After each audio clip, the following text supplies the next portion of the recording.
Hello friends, welcome back to our channel stitch by Radhika. आज की इस वीडियो में हम बहुत ही ब्यूटीफुल से ब्लाउज की कटिंग और स्टिचिंग करेंगे। ये लहंगे का ब्लाउज है। इसका जो लहंगा है वो मैं ऑलरेडी आपके साथ शेयर कर चुकी हूँ। उसकी कटिंग और स्टिचिंग अगर आप देखना चाहते हैं तो लिंक आपको डिस्क्रिप्शन बॉक्स में मिल जाएगा, आप वहाँ जाके चेक कर सकते हैं। सो आज जो है हम इसके ब्लाउज की कटिंग और स्टिचिंग करेंगे। सबसे पहले हम यहाँ पर जो अस्तर है इसकी कटिंग करेंगे। तो हमने सबसे पहले अस्तर को डबल किया है, उसके बाद 10.5 इंच जो है इसको दोबारा से फोल्ड किया है। तो ये हमारे पास 4 फोल्ड हो गया। लेंथ हमने रखी है 15 इंच, क्योंकि रेडी लेंथ 14 है, 1 इंच बढ़ा के 15 इंच रखी है।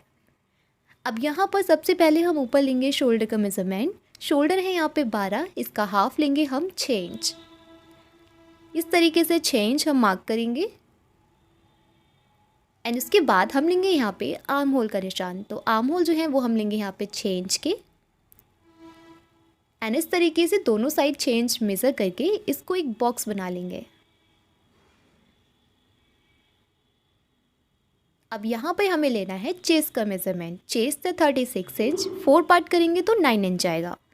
अब कमर का मेज़रमेंट है, तो कमर जो है हमारी 26 इंच है, जिसका हम 4 पार्ट करेंगे तो आएगा 6.5 यानी 6.5 इंच। इसमें हम 1.5 इंच लेंगे एक्स्ट्रा, क्योंकि हम यहाँ पे प्रिंसेस कटिंग करेंगे। तो हमने 1.5 इंच प्लेट के लिए एक्स्ट्रा लिया है, तो टोटल हमने 8 इंच लिया है। अब ये फिटिंग की लाइन को हम स्ट्रेट कर लेंगे। अब यहाँ पे हम 1.5 इंच का मार्जिन लेंगे ऊपर और नीचे दोनों जगह पे, और इस लाइन को भी हम स्ट्रेट कर लेंगे। अब हमें यहाँ पे आर्म होल में गोलाई देनी है। तो जो हम फ्रंट में गोलाई देंगे वो हम देंगे 1 इंच की, और जो हम बैक में गोलाई देंगे वो हम देंगे 1.5 इंच की। तो इस तरीके से मार्क करके दोनों निशानों को हम इस तरीके से गोलाई में शेप दे देंगे। तो ये हमने आर्म होल की गोलाई दे दी। अब जो हमने लेंथ का निशान लगाया था 15 इंच पे, उसको भी स्ट्रेट कर लेंगे। अब जो बाहर के निशान हैं उन्हीं निशानों पे हम कटिंग कर लेंगे। तो इस तरीके से हमने हमारे फ्रंट और बैक पार्ट की कटिंग एक साथ की है, जो कि हमने अस्तर यानी कि लाइनिंग पे की है। अब जो बचा हुआ फैब्रिक है उसमें से हम स्लीव्स को निकालेंगे। तो इस तरीके से हमने इसको भी 4 फोल्ड करके रखा है। लेंथ हमने ली है यहाँ पे 11 इंच, रेडी लेंथ है हमारे यहाँ पे 10 इंच, 1 इंच हमने मार्जिन लिया है। अब यहाँ पर इस वाले साइड जो ओपन है यहाँ पे हम 3 इंच यानी 3 इंच पे मार्क करेंगे। अब इस तरीके से इस निशान से हम इसको शेप दे देंगे। अब यहाँ पे फिटिंग के रहेगा हमारा 5 इंच का यानी कि 5 का, 2 इंच मार्जिन लेंगे। टोटल हमने यहाँ पे 7 इंच लिया है। अब इस तरीके से शेप दे के सिंपली इसकी कटिंग कर लेंगे। तो ये हमारी स्लीव्स की कटिंग लाइनिंग वाले फैब्रिक पे हो गई है। अब हम इसको मेन फैब्रिक पे कट करेंगे। तो मेन फैब्रिक को भी सेम वैसे ही 4 फोल्ड करके रखना है। अब इसके ऊपर जो हमने स्लीव्स अभी कट की थी उसको हम रख लेंगे, एंड जिस शेप में ये है उसी शेप में हम इसकी कटिंग कर लेंगे। तो ये हमारी मेन फैब्रिक पे स्लीव्स की कटिंग हो गई है। अब हमने सेंटर में कट का निशान भी लगा लिया है। अब हमने यहाँ पे लिया है हमारा बैक पार्ट के लिए फैब्रिक। इसके ऊपर हमने रखा है लाइनिंग का फैब्रिक। अब जैसा है वैसा ही हम इसको भी कट कर लेंगे। तो इस तरीके से बैक पार्ट को भी हमने मेन फैब्रिक पे कट कर लिया। अब हम लेंगे यहाँ पे फ्रंट पार्ट के लिए फैब्रिक। इसको हमने डबल लिया है। अब इस तरीके से इसके ऊपर हमारा जो लाइनिंग का फैब्रिक है उसको रखेंगे। अब यहाँ पर केवल हमें इस तरीके से 1/2 इंच की गहराई देनी है आर्म होल में, क्योंकि हमने यहाँ पे 1 इंच का निशान लगाया था, लेकिन हमने 1.5 इंच बाहर वाले निशान पे कटिंग की थी। तो इस तरीके से हमें जो हमने पहले निशान लगाया था उसी निशान को हम डार्क करेंगे, और जो निशान है उस निशान से अब हम कटिंग करेंगे। तो इस चीज़ का हमें ध्यान रखना है फ्रंट में और बैक में किस तरीके से कट करना है। अब यहाँ पर हम नेक का शेप दे देंगे, क्योंकि हमारी नेक की विड्थ जो है वो 3 इंच रहेगी।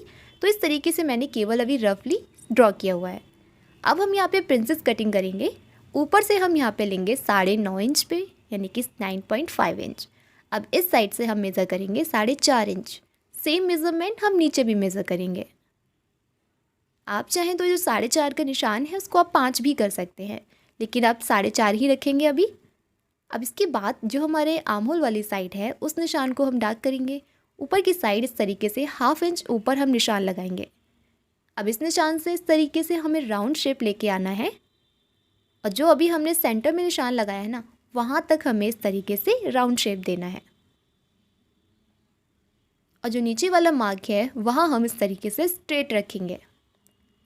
अब आगे के लिए हमें 1.5 इंच निशान लगाना है, जितना भी अपने प्लेट के लिए लिया हो उतना निशान लगाना है। अब सिंपली इस तरीके से 4 इंच ऊपर तक शेप दे देंगे।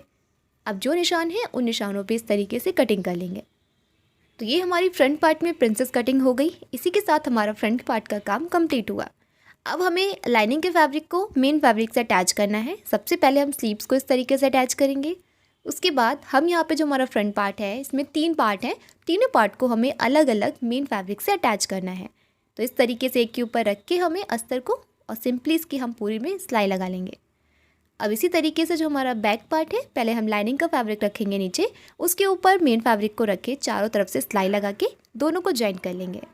इसके बाद हमने यहाँ पे जो है नेक कट किए हुए हैं, ये हमारा बैक है, ये हमारा फ्रंट है। बैक की जो विड्थ है सिंगल में वो है यहाँ पे 6 इंच एंड लेंथ है यहाँ पे 8 इंच यानी कि 8 इंच। इसी तरीके से जो फ्रंट वाला पार्ट है उसकी विड्थ सेम रहेगी और लेंथ यहाँ पे रहेगी 6 इंच की।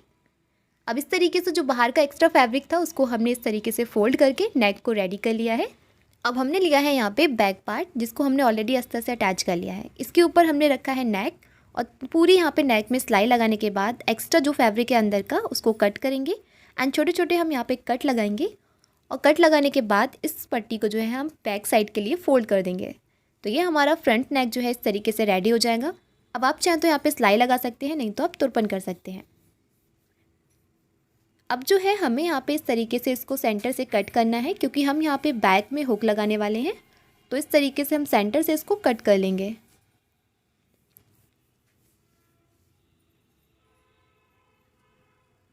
तो यहाँ पर हमने जो है इस तरीके से इसको कट कर लिया है। अब हमें यहाँ पे लगानी है पट्टियाँ। तो ये जो है ये हमारी है आई पट्टी, इस पर हम जो है आई को रेडी करेंगे। आई पट्टी जो है लगभग 1 इंच जो है बाहर निकाल के रखते हैं इस तरीके से। इसके बाद इस साइड हमें यहाँ पे लगानी है हुक पट्टी, जिसको हम पूरा अंदर की तरफ फोल्ड कर देते हैं। ठीक है, तो हमारी केवल बाहर रहती है आई पट्टी, हुक पट्टी पूरी फोल्ड हो जाती है। इसके बाद अब हम लेंगे यहाँ पे हमारा फ्रंट पार्ट, इसको हमने लाइनिंग से अटैच कर लिया है। अब जो दोनों पार्ट हैं इस तरीके से, इन दोनों पार्ट को हम सेंटर वाले पार्ट से अटैच करेंगे। तो इस तरीके से हमें जो है इसको अटैच करना है दोनों पार्ट्स को। तो यहाँ पर हमने जो है दोनों पार्ट जो है साइड के अटैच कर लिया है। अब हमें इस तरीके से ऊपर से जो है यहाँ पे मार्क करना है, क्योंकि हम इसको जो है सेंटर से कट लगाने वाले हैं इस तरीके से। तो अब हमने जहाँ पे मार्क किया है इस तरीके से हम तिरछा जो है इसमें यहाँ पे कट लगा लेंगे, जो कि अभी बहुत ज़्यादा ट्रेंड में भी चल रहा है इस टाइप के ब्लाउज। तो यहाँ पर इस तरीके से हमने कट लगा लिया है। अब जो हमने नेक बुकरम पे रेडी किया था उसको हम यहाँ पे रखेंगे सेंटर में और पूरे नेक पे हम जो है वो सिलाई लगा लेंगे। वही सेम बैक जैसे हमने बनाया था वैसे ही हमने यहाँ पे रेडी किया हुआ है, केवल फोल्ड नहीं किया है। उसके बाद जो हमारे बैक के दोनों पार्ट हैं उनको इस तरीके से हम रखेंगे और शोल्डर को हमें अटैच करना है। तो यहाँ पर हमने जो है शोल्डर पे सिलाई लगा ली है। अब जो हमने यहाँ पे पट्टी जो हमने फोल्ड नहीं की थी, अब हमें इस तरीके से इसको पहले ओपन करना है और जो हमारी जो पट्टी है यहाँ पे फ्रंट वाले पार्ट की, अब इस तरीके से पूरा इसको बंद करते हुए हम जो है इस पट्टी को पूरा फोल्ड कर देंगे। इसके बाद मैं यहाँ पे तुरपन करूँगी, आप चाहें तो तुरपन कर सकते हैं या फिर सिलाई लगा सकते हैं। तो इस तरीके से हमारी जो है फ्रंट नेक भी रेडी हो गया और यहाँ पे शोल्डर से अटैच हो गया। अब लेंथ मेज़र करेंगे और इस तरीके से जो है हम इसको फोल्ड कर देंगे अपनी लेंथ के अकॉर्डिंग। एंड जो हमारा फ्रंट वाला पार्ट है इसमें हमें यहाँ पे पट्टी अटैच करनी है, क्योंकि हम इसको अब फोल्ड नहीं करेंगे। तो यहाँ पे हमें अलग से पट्टी लगानी है जो कि इसी शेप में हमें कट करनी होगी। तो मैंने यहाँ पे चौकोर पट्टी ली है इस तरीके से। इसके ऊपर हम इसको फ्रंट वाला जो पार्ट है उसको रखेंगे एंड जिस शेप में हमने इसको कट किया हुआ है उसी शेप में हम इस पट्टी को इस तरीके से कट करेंगे। तो यहाँ पर हमारी जो है पट्टी इसी शेप में कट हो गई है। अब हमें इस तरीके से इसको ओपन करना है एंड जो पट्टी है इसी शेप में हमें इसकी सिलाई लगा लेनी है और उसके बाद हम इसको बैक साइड के लिए फोल्ड कर देंगे। तो यहाँ पर जो है मैंने पट्टी को उस तरीके से फोल्ड कर लिया है जिस शेप में मैंने इसकी कटिंग की थी एंड यहाँ पे जो है मैंने लेस जो है इसको अटैच किया हुआ है।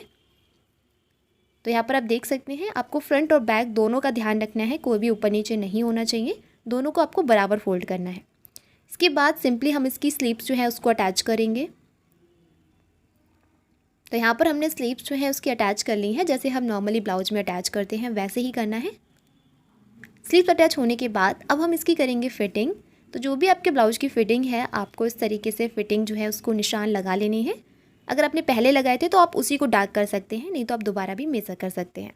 यहाँ पे जो है फ़िटिंग लगाने से पहले मैं यहाँ पे जो लेस हमने नीचे लगाई हुई है उसी लेस को हम यहाँ पे इस तरीके से स्लीव्स पे भी अटैच कर लेंगे और उसके बाद सिंपली इसकी फ़िटिंग कर लेंगे। तो यहाँ पे ये रहा हमारा लहंगा जो कि मैंने रेडी किया था, इसी के नीचे का लहंगा है ये। इसकी अगर आप वीडियो चाहते हैं तो इस वीडियो का लिंक आपको डिस्क्रिप्शन बॉक्स में मिल जाएगा, वहाँ जाके चेक कर लीजिएगा। एंड ये रहा हमारे ब्लाउज का फाइनल लुक। तो यहाँ पर आप देख सकते हैं इस तरीके से जो है हमारा इसका ये फाइनल लुक रहेगा। एंड यहाँ पे जो है मैंने स्लीव्स पे जो है वही लेस अटैच की हुई है जो कि हमने कमर पे अटैच की है। तो इस तरीके से पहले मैंने लेस को अटैच किया, उसके बाद इसकी फ़िटिंग कर दी है जो भी फ़िटिंग थी ब्लाउज की। सो गाइज़ ये थी इसकी वीडियो कंप्लीट और उम्मीद करूँगी गाइज़ इसकी कटिंग और स्टिचिंग आपको समझ में आ गई होगी। कोई भी क्वेरीज रहती है आप मुझे कमेंट सेक्शन में कमेंट कर सकते हैं। अगर आज की वीडियो आपको थोड़ी सी भी अच्छी लगी हो तो वीडियो को एक लाइक ज़रूर कीजिएगा। चैनल पर नए हो तो चैनल को भी सब्सक्राइब कर लीजिएगा। तो मिलते हैं आपसे नेक्स्ट वीडियो में। ओके।